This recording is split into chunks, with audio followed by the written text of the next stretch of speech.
there's a something that I'm very excited about that's coming up this coming week, and it's a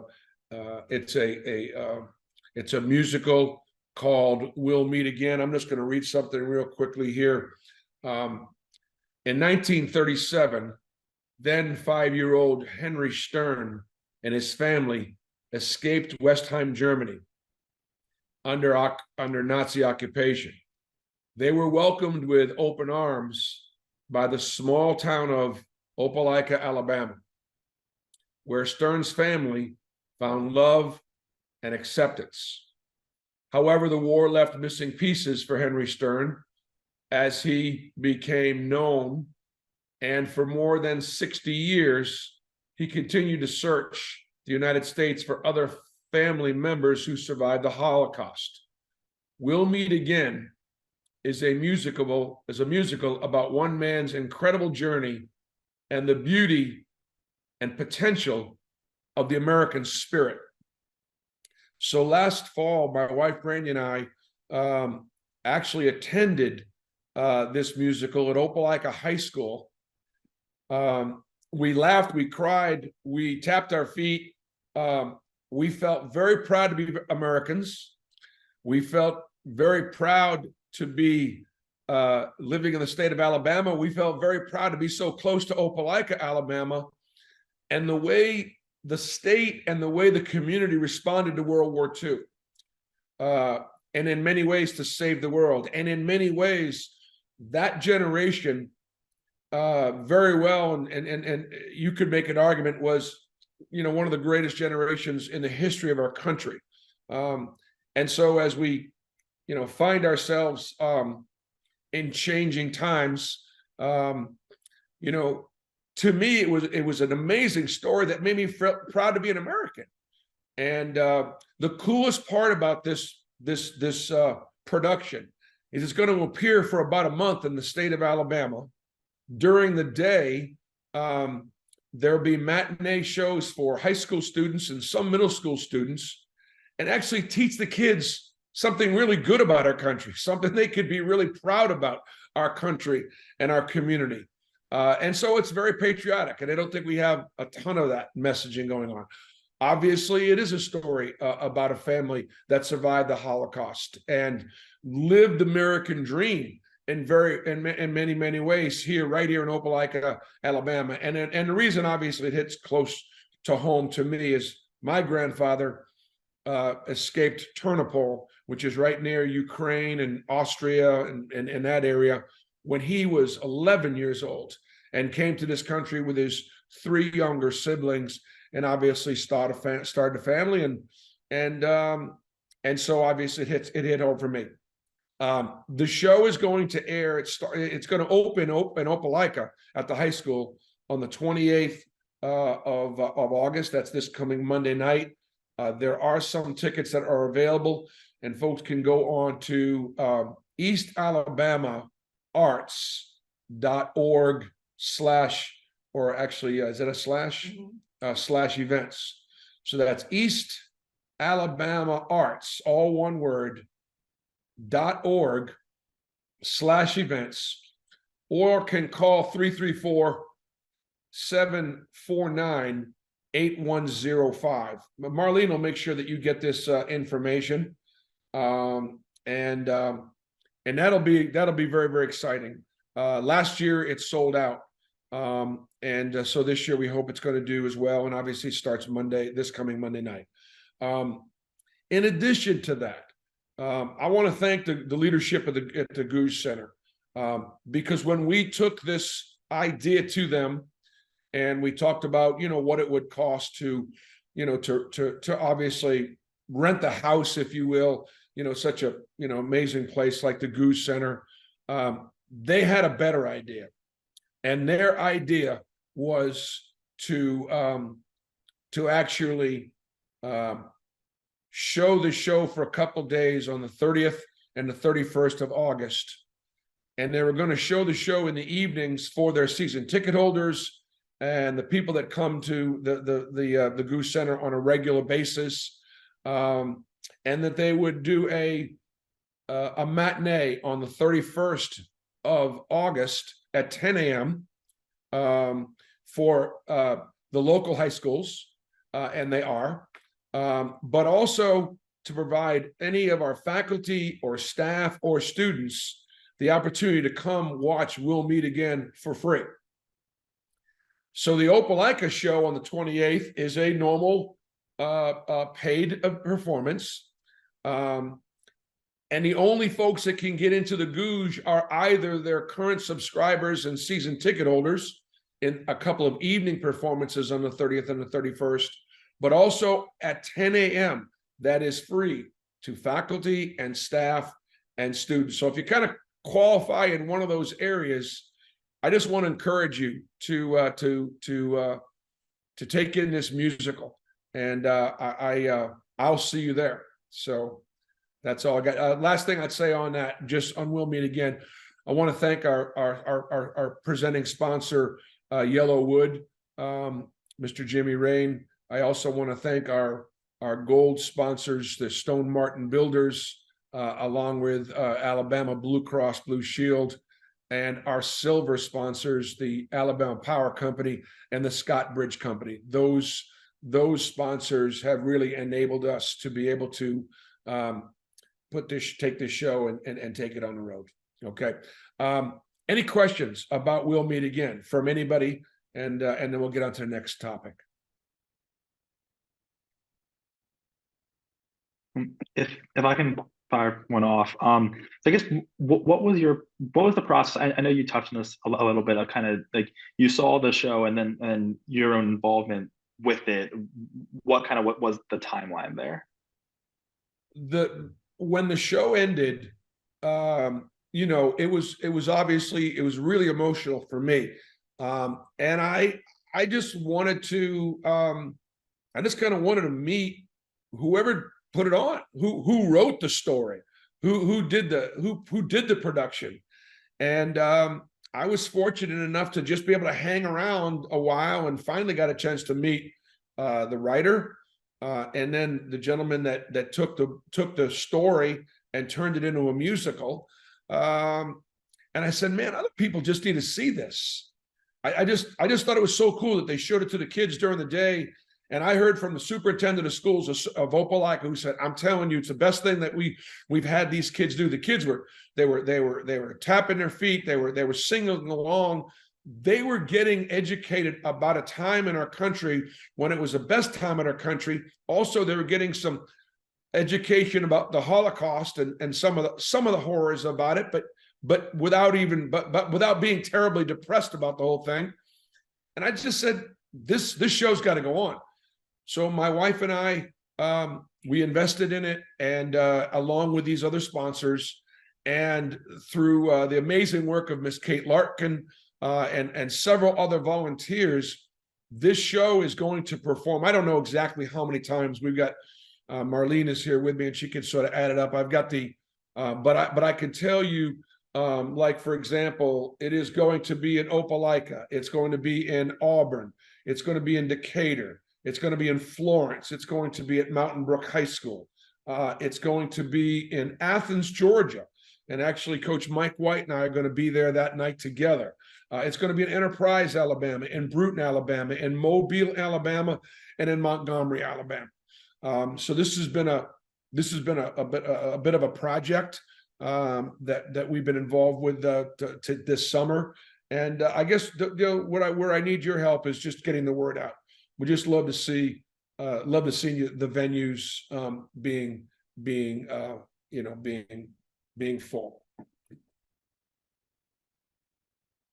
If I can also add just one more on the show, I know we've talked a little bit about this, but in an area like Alabama and the South, doesn't I guess what does it mean to you to see some of this just like Jewish education and coming from the show? I know you touched on that a little bit too.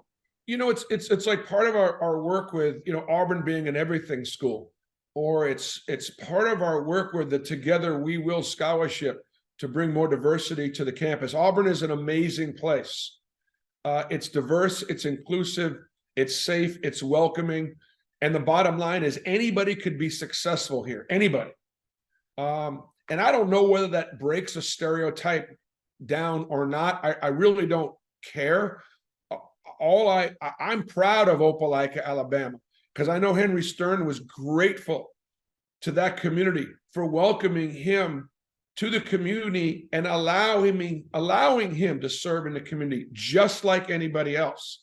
And that's what one of the things that makes our country so unique and so great, and is so many incredible immigrant stories like this. I mean, you can't help when you meet Mr. Jimmy Rain, if you have the opportunity and you hear his story. Part of his story is to talk about his family coming here as an immigrant family with nothing, and through hard work and through the opportunity and small town Alabama, created one of the great businesses in our country in Yellowwood. So I just think this story hits home to people, but I also think it sends a message to our young people, which is the message I'm trying to send to my players, and that's, you can do it. There will be obstacles, there will be challenges, there will be roadblocks, but they can be maneuvered and they can be navigated. And you can be and do anything you want to in this country. And I recognize that we are not a perfect union. I recognize that we have real challenges and we face real threats, but we don't do nearly enough educating and celebrating how great our country is. And I think that this musical We'll Meet Again does that. And so I'm just hopeful that that this tour is successful, just from a standpoint of people seeing it. Okay. Hey, great. Thank you, guys. Thank you for that. And again, I'll just say this, guys, as you all know, we feel, obviously, to whom is given, much is expected, and we have a great opportunity through our platform to be able to do these things and to be able to serve in so many ways. And so I'm grateful for you guys for helping me be able to get the word out and do that. All right. Second item that is not really basketball related, and I won't be as long on this one, but I do want to give you some information about Unite Auburn. For years, Fellowship of Christian Athletes had a wonderful program called Ignite, and it was a great revival for our students on campus to be able to engage and celebrate and worship God in a very, very fun way. And so this year, thanks to Chad and Tanya Pruitt, two of my, Chad is my right-hand man, as my assistant basketball coach, and his wife Tanya, along with my wife Brandy, and several other university student organizations have sort of picked up on Ignite, and we have created what is going to be called Unite 2023. It's going to take place on September 12th in Neville Arena, and the doors open at 6:30, and the program starts at 7:30. We've got an amazing welcome from the Passion Music out of Atlanta to help lead our worship. We're going to hear incredible messages from Jonathan Pokluda and Jenny Allen. Jenny Allen, something I know that my wife listens to and studies, and so on and so forth. The idea being, at the beginning of the semester, for our students to be able to have an opportunity to unite and to be able to connect spiritually. We've gotten incredible cooperation from the areas, from the university, as well as from the areas ministries, and they're going to be present there as well and help us unite. And then the idea would simply be having an opportunity, for our students to then, having left that evening, encouraged, excited, and wanting to find out more of how they can connect.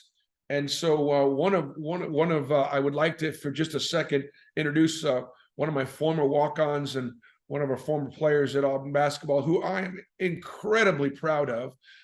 He leads the Church of the Highlands campus, the East Campus. I always get those confused, right? Yeah. Yeah. Patrick Kind, just to say a few words about what Unite Auburn is going to be like. Excited to speak on it for a moment.